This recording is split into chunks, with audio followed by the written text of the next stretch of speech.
Well, hello everybody, welcome to 2CTV and the first live update of the day. It's 3 p.m. on the 20th of December and Andrew Bridgen has now resigned this morning from the Reclaim Party. So, in this live stream, we're going to go through all the updates regarding this story. We have a statement from Andrew Bridgen. We also have a counter statement from the Reclaim Party and obviously Laurence Fox's party, and then also a couple of other updates about Andrew Bridgen in terms of what he's going to be doing in January. Right, so hello to everybody in the live chat. Let's first start by talking about what's actually happened, because over the last year or so, we've had a lot of dramatic moments in Parliament. The Tory party were not too keen to keep Andrew Bridgen, so he decided to essentially resign from the Tory party, and he thought it would be best to join Reclaim because in terms of certain policy areas and values, he thought that, well, they're saying the same thing. But by the way, there's no they when it comes to Reclaim, because it's not really a political party the same way that the Tories are or Reform UK is. It's basically Laurence Fox, a website and a logo. So that's basically it, and a couple of people work in the background. But he thought it could help Andrew Bridgen by joining Reclaim, could help the message that Laurence Fox wants to spread, especially when it comes to excess deaths, especially when it comes to what happening during the lockdown days in general, and of course free speech. They could work together. Now we understand that that is no longer the case. There's a disagreement in terms of direction. And of course, the elections are coming up, which means that Andrew Bridgen, just like any other MP, needs to focus on trying to win the seat that he is currently holding. So he has to focus on local issues, not just national campaigns. Anyway, let's go to the statement that we have from Andrew Bridgen. Then we're going to go to the counter statement from Reclaim. Andrew Bridgen said, "This morning I have made the incredibly difficult decision to resign from the Reclaim Party. I would first of all like to thank Laurence and all of the team at Reclaim who have been excellent and supported me wholeheartedly for the last 9 months. Feels longer. I have come to this decision purely because of the difference in the direction of the party. I will still wholeheartedly support the policies and the values of the Reclaim Party and wish them all of the best in the future endeavours. However, I need to make a very important decision with a general election pending in the first half of next year. I need to put North West Leicestershire first, above any party allegiance. I will continue standing up and fighting for the people of North West Leicestershire and delivering what is best for them. I have consistently campaigned against HS2 since my first election in 2010.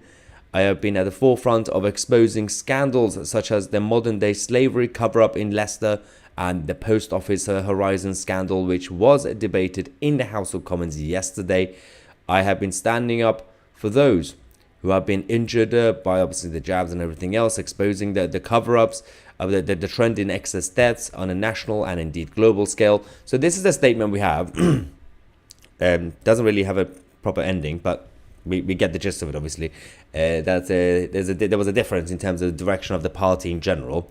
While he still agrees, he and Laurence Fox, both sides, essentially agree on the same values.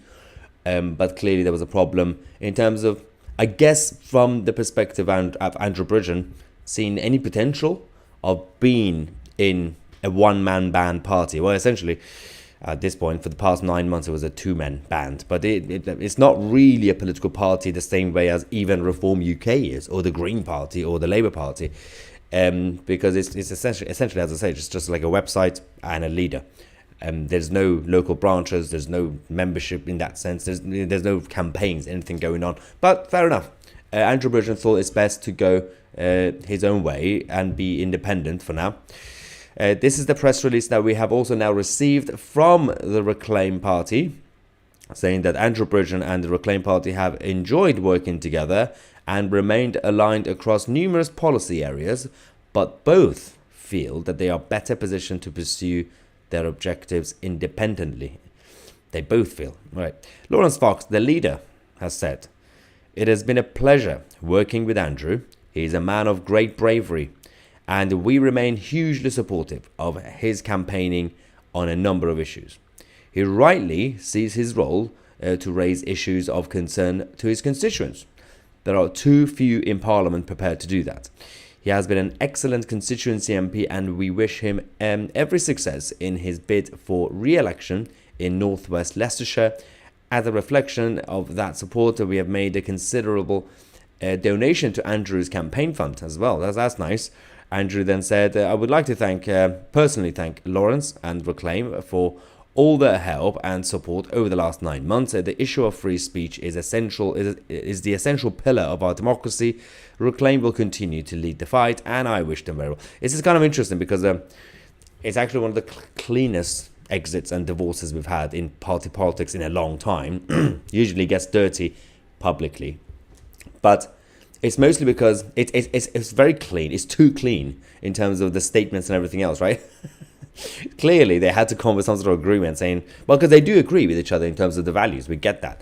But clearly, there were massive differences in terms of, politically speaking, in terms of the direction and everything else.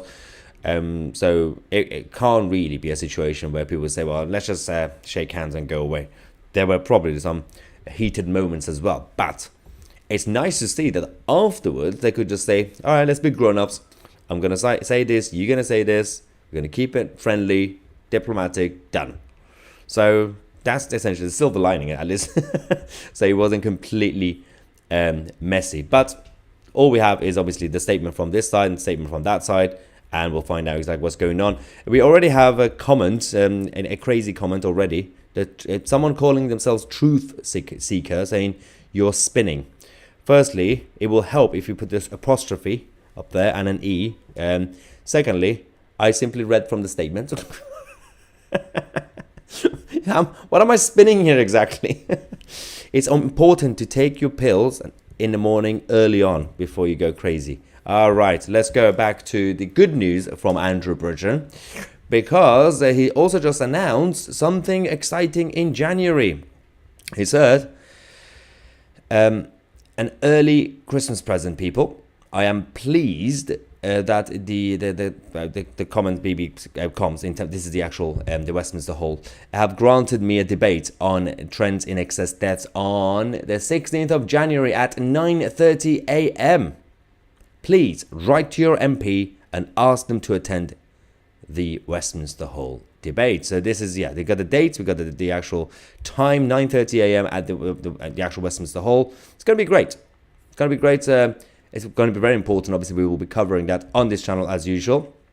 And I think Andrew Bridgen will do more in terms of national campaigns as an independent than being part of, essentially a party that's not really a political party. And the problem is, obviously, a lot of people like Lawrence Fox. That's fine. Personally speaking, that's different. But you need a couple of things in terms of a political machine and a political leader. You need someone to actually be, at least relatively speaking, intellectual enough. Not really intellectual in a sense that, out of touch, academic intellectual, obviously. But the idea is for someone to actually have the backbone, but also the actual organization behind it. So it's kind of it's become about the branding for Lawrence Fox. And, can you actually trust someone as a political leader to just make things about his own platform, which is very fair enough if you want to choose to do that, but it's not really my thing. Truth Seeker is back saying, you lied. You said a lie in your live stream. Claiming Andrew Bridgen left the Conservative Party, that's a lie. He was kicked out and he refused bribes from a senior. That's leaving. That's when you get kicked out of a party, that's leaving. You've left that party. So, also, I'm guessing Truth Seeker is new to the channel. We've already covered all that. This is almost a year ago. We've already covered that he was kicked out, and he tried to actually fight back, but the Tory party still refused to play ball, so they got rid of him, and then he decided to basically leave and join Reclaim. But you said a lie, Maya 2C. You said a lie. How dare you? All right, so let's go. GB Patriot says, Maya, do you think he's joining Reform? unlikely because of the differences he has with Richard Tice. There was a bit of a row about a year ago, just before he joined Reclaim, when it was over the jabs, because Andrew Bridgen posted a tweet. It was a quote on behalf of somebody else that said something about the Holocaust or something like that, and the whole media and social media went crazy, saying, "Wow, this is anti-Semitic" and all that. But then, obviously, Andrew Bridgen came and apologized, saying, "Well, that's not what I meant. Firstly, it's a quote from someone else, and I'm saying that the damage, that the side effects, and of course the excess death situation, everything else been going on is bad. Let's talk about it." But we had Richard Tice already coming out as the leader of Reform UK, saying, "I don't want to be associated with Andrew Bridgen. I don't want him in my party." And then from that moment, it became very difficult for both sides to put that aside. So, so this is the whole problem with party politics as well, because people would, if you have to be careful, if you say certain things, internally speaking, you could burn certain bridges, and now it's quite difficult to even imagine Andrew Bridgen joining Reform UK. Although, never say never, it's British politics, crazier things have happened. But at least Reform UK, this is actually a good comment. PC says Reform better chance than Reclaim. It's because at least Reform UK is a party, is an actual party. You can actually become a member, like the Lib Dems, like the Labour Party, like the Tories. But, and you don't have to like Richard Tice. You know, a lot of people say, "Wow, I like Reform, but not Richard Tice." But Reclaim is not really a party. Reclaim is just a logo, it's just a website, and they have some sort of podcast, and it's just for Lawrence Fox. So that's the whole difference, clearly. Anyway, let's go back to you guys. But yeah, I mean, the whole drama that Andrew Bridgen had with the Tories when the Tories got rid of him and kicked him out. And it was quite funny because at the time when we were talking about it on this channel, there were still a lot of Tories who were backing Andrew Bridgen, saying, as in grassroots, saying, well, it's important for the leadership of the Tory party to find a way to make this work. But clearly nobody cared in the Tory party, and that's why they kicked him out.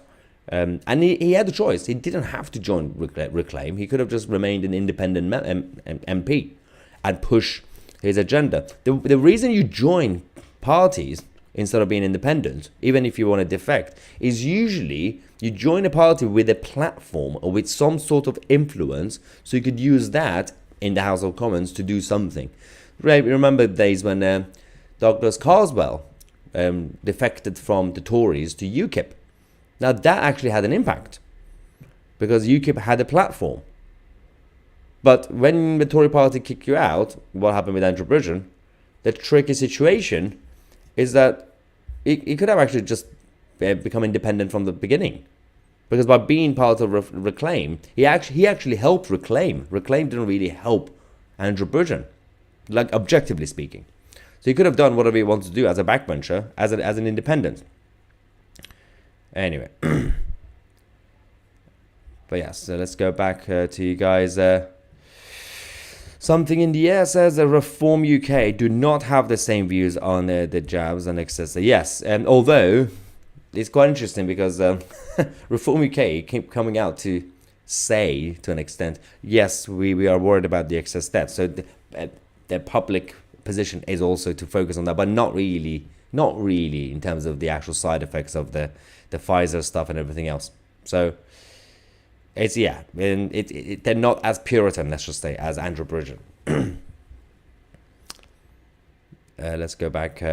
We got Billy saying the opposition to the Conservative Party are a bigger joke than the Conservatives. There's a big problem in this country where because some people on the political right, generally speaking on the right, because, for example, they're so angry at the Tories, they would be defending any random smaller party just because they're an alternative party. So, for example, say, I'm so angry at the Tories, I'm just going to back Reclaim or Reform or slightly more protectionist parties like the Heritage Party or UKIP or whatever. And I'm like, okay, fair enough. It's good. Stop defending the Tory party blindly because it's been disappointing. We get that. But the division within the alternative parties movement is also chaotic. It's not really a good look for the political right in this country. Considering you can compare us to all the other countries, most of the developed world, and there is a bit of a hope in every place, whether it's the Netherlands, whether it's France with Le Pen, whether it was in Argentina with Javier Milei, every place has some sort of option, has some sort of opportunity, some sort of leader, some sort of political party, some sort of movement. Right now, we don't really have any of that here. So, like, we have some Tories who are still Tory. They say, well, no, we are still patient in the party because we want Kemi Badenoch. And it's fascinating because that won't get anywhere. Secondly, Kemi is all right, but she's still obviously with the establishment. We know that. She still plays the game. You know, when Rishi Sunak sent her to Davos, the World Economic Forum, she didn't complain. But that's not really the point. When I objectively praise Kemi, then you have the other alternative right-wingers who don't like the Tories. They hate the Tories so much, saying, Maya, how dare you praise Kemi Badenoch? Well, it's not really about that. I'm not tribal. I don't care about the Tories. I don't care about Reform. I don't care about Reclaim. I don't care about the Heritage Party or UKIP or SDP, all the other left-wing parties. That's not really the point. We have to, at some point, be objective. The hatred against each other, all the people on the right, is a reason that Keir Starmer is going to be Prime Minister.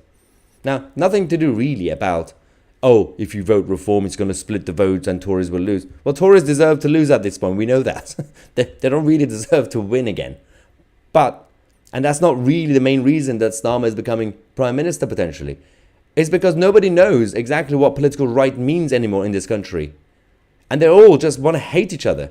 Every single group. You get the pro-Reclaim side saying, Reform UK, they're not Puritan enough. You got Reform UK saying the Reclaim side are clowns. We got the Tories, they're just being Tories, they're just like arrogant. And every other group is just the same. You know, the Heritage Party people saying, well, no, we need to go more hardcore, like Curtin. The UKIP side saying, we're like Reform, but better than Reform. Like, all of you just shut up for a second. Just have some sort of conference together. Just get together. And maybe something like the Godfather, like the movie, like eliminate each other, or like Squid Game. Just find a way to resolve your issues. Do not come out in the public, and just keep fighting, because it's a little bit embarrassing now. And you're actually, by the alternative party side being so divided and messed up, they're actually doing more damage, because the Tory party still do not feel the urgency or the fear to reform itself or just kill itself and restart. Because they still think, the idiots, the out-of-touch Tories in Westminster still think, well, look, there is no threat from the political right. They're also divided, so we don't really need to change anything. They are that out of touch. That's how they're seeing it. But if they genuinely believe that there is a fear that the Conservative platform would be taken away from the Tory party, then, even though they haven't been Conservative in a long time, then they would feel some sort of urgency. Some of them at least will feel some sort of urgency. But it doesn't really matter at this point. Actually, Karen Taylor says it doesn't matter who you vote for. The next Prime Minister has already been decided by big corporations and businesses who have the actual power. What else do we have in the comments? Sunglasses says we're not going to vote ourselves out of this. The liberal democracy equals rule by international finance and the merchant class. A lot of people are becoming disillusioned, obviously, with the system, because there has not been any exciting offering from any fresh political party. So people will feel defeatist. If they were living in other places where the political right is actually on the rise, under the same liberal democratic systems, including the Netherlands, including all the other places, France next election, they all have the same thing. They all have liberal democracy, they all have corporations, they all have lobby groups, but they found a way to beat this system. They found a way to actually get people to vote for conservative-leaning parties or nationalist parties. In this country, because they're all terrible, and they're all Puritan, so you have smaller party supporters. For example, as I said, this is no disrespect, by the way, to any of you supporting these parties, by the way. I'm criticizing the actual party models. So the Puritan Heritage Party supporters would say, yeah, but I like my party. I like this Heritage Party. I like Curtin, and I like what he's saying. These bullet points, I like that. And then we'll have the same with Britain First. Britain First would say, the few supporters of them, they say, no, but have a look at Britain First. Britain First are saying the right things. UKIP would say, no, but look at UKIP. Like, okay, it's not really about that. I can say the right things. It's not about saying the right things. It's not about coming up with the nice policies. that are like radical, that you like. It's beyond policy ideas. It's not just about what the person or the party is saying. We need to stop focusing on that. But of course, it's not going to happen anytime soon. This is actually a very good, interesting comment there. People vote for themselves and their children. And it's absolutely spot on. This is how the mainstream parties, using the mainstream media, well, mostly mainstream press, newspapers have a big influence in election times. That's exactly how the main two parties, usually speaking, sometimes like three, they keep winning. Because they know that at the end of the day, in a normal election time, on the election day, most people, because some people are more pro-campaign, some people believe in certain causes, whether those who want to vote for an MP based on if they care about the excess death issue, the scandals, if they care about the NHS stuff, if they care about climate change or whatever. But most people, generally speaking, in a normal election, when they go vote based on their own situation, their own interests, and their own family, which is fair enough. And the problem is the main two parties and the whole machine, the whole establishment, use that. They know. All they have to do is just manipulate those guys to be like, well, okay, what do you want? You like this free stuff? Yeah, we're going to give you that. Oh, you want some lower business rates? Yeah, we'll do that. You want good pensions? Yeah, we'll do that. But then they're not going to do any of that. They're going to change their mind when they get elected. We got a couple of super chats. Just Gaming Entertainment says, thank you for reminding me to take my pills. Thank you very much. Aaron Bacon, thank you so much for your support, saying reform is subscription service, not membership. That's also true. I think it's been the same since they were the Brexit party. I don't understand what's going on there, because they're still not really a real party with a membership. They don't do membership. You can subscribe, but you won't really get membership benefits, things like that. But I mean, who are the other two parties to lecture the other parties? The Labour Party and the Tory Party don't really respect their own members anyway, so it's a bit doom and gloomy. Right. Julie says, why is everyone talking about reform? He was in Reclaim. Yeah, well, it's because there's not much to say when it comes to Reclaim. It's not really a party. But I mean, the discussion that people started having in the live chat about reform was initially based on, would Andrew Bridgen defect to that side or this side, and that's how it started. But in case you missed it, I'm just going to read out the statement that we have again, the resignation statement from Andrew Bridgen, and then of course we go to the counter statement from Reclaim Party. Let's go to Andrew. He said, this morning I have made the incredibly difficult decision to resign from the Reclaim Party. I would first of all like to thank Lawrence and all of the team at Reclaim who have been excellent and supported me wholeheartedly for the last 9 months. I have come to this decision purely because of a difference in the direction of the party. I will still wholeheartedly support the policies and values of the Reclaim Party and wish them all of the best in the future endeavours.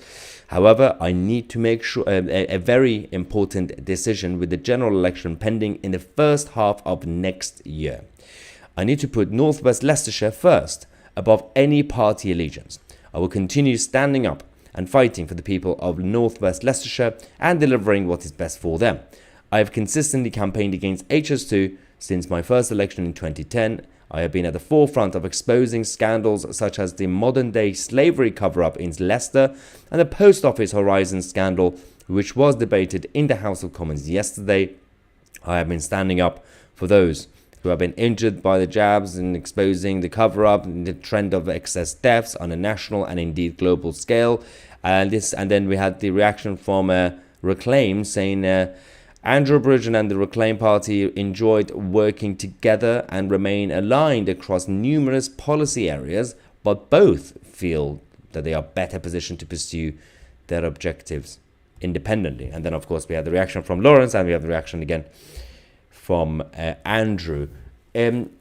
I think, objectively speaking, it will be nice to also give credit to Andrew Bridgen as an individual, because he's one of those who never forgot that your role in that chamber is primarily, at first, to be representing your local constituency. Put aside national causes, put aside the political party allegiances and everything else. He knows that he's there because the local people in his constituency decided to get him in. And he's grateful, and he's been working hard over the last 13 years to do that. And now he's been reminded that, oh, don't forget, you've been focusing a lot on national causes, which is fair enough, which is good causes, fine. But go back to Leicestershire, go back to the constituency, continue to fight for the vote and the trust of the people. Because you can't just become famous, like nationally speaking, and go on TV and be like, well, I'm Andrew Bridgen, or I'm Maya Tusi, vote for me. That's what arrogant people do. But he wants to actually work hard on a local level. So that's actually fair enough. So credit to Andrew Bridgen. The other issue with the media is they continue to think that if you have national media platform and you're relatively known, then you're just going to be successful. Not really, because the mainstream media, the globalist media, is controlled by a small group of people anyway. Whether it's the Murdoch empire with all the newspapers and News UK and Talk TV, although nobody watches Talk TV, but generally speaking, you got the Murdoch side, and you got the other side. You got basically, in terms of the newspapers, the opposite of the Murdoch side is the Telegraph side, and the whole thing is controlled anyway. You won't really have any influence in that sense. You just become famous, but you have to do other things to get basically noticed, essentially. Anyway, as we also reported, the good news from Andrew Bridgen also is that an early Christmas present, people. I am pleased that he's been granted a debate, basically, on the trend in excess deaths, which will be early January. Yeah, 16th of January in the morning, 9:30 a.m. It's a little bit early. Early for me. He said, please write to your MP and ask them to attend the Westminster Hall debate. Now we know they're not going to attend. But if you guys send an email to all your MPs, then absolutely, you could then use it to put pressure on them. It would genuinely help, because if more people from each constituency email their MPs, they're going to realize that, oh, elections are coming up. We got a lot of people in my constituency who will be angry if I don't attend this debate. Some of them would care enough not to change their mind. Some of them would care enough to freak out about the election.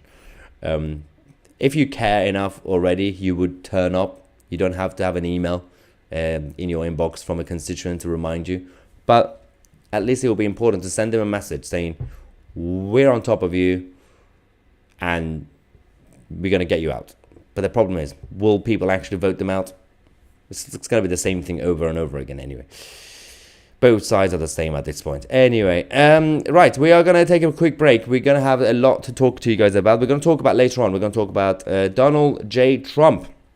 Because the Supreme Court in Colorado, got a little bit crazy. They decided to rule him out when it comes to the next presidential election. We're going to talk about that. We are going to also talk about Peter Bone, the Tory MP who's getting kicked out now. And it's going to be another by-election, another headache for Rishi Sunak. And the European Union have finally reached a political agreement on the new migration pact. Oh, this is going to be absolutely chaotic, by the way. We'll focus on that as well later on the channel. And France have passed new migration rules. We are going to cover all that later on 2C TV. The best thing you can do is subscribe to the channel. I'm Maya Tusi, and we are the media.